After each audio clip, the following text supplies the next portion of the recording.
a cargo area on the West Bank side of the crossing with Jordan. A Jordanian lorry driver shooting 3 Israeli workers before himself being shot dead. Moments later, another video purports to show other drivers being rounded up, walking past the body of the attacker. Would-be travellers to the West Bank sent back after Israel closed the crossing, along with the 2 on the Israeli-Jordanian border. There was a bus and a truck in front of us. A man got out and carried out the attack. Thank God nothing happened to us. But the truck drivers were put on the ground. We bus passengers didn't know what to do, and we were panicking. The Jordanian government has announced an investigation into an attack that further complicates its relations with Israel. Security and diplomatic cooperation often butting up against the demands of a large Palestinian population who've watched as the death toll in Gaza has climbed past 40,000. For Israelis, a high security zone shown to be suddenly vulnerable.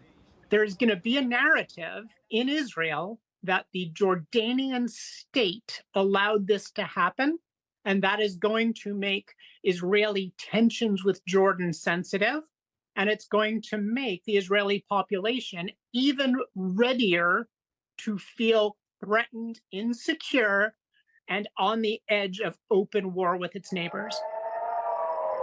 Overnight, more rockets launched from the territory of Israel's northern neighbor. Israel's military said Hezbollah fired some 50 projectiles and that it intercepted most of them. In Jerusalem, Israel's Prime Minister condemned today's border shooting as despicable terrorism and appealed for national unity in the face of what he said were Hamas's attempts to divide Israelis.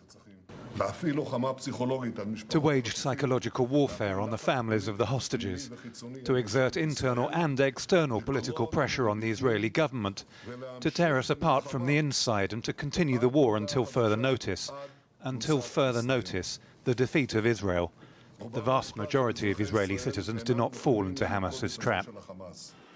That a clear response to what organisers say was the biggest protest yet on Saturday night in the campaign to force Netanyahu to agree a ceasefire with Hamas in Gaza and return the remaining 97 Israelis taken in the Hamas attacks on October the 7th.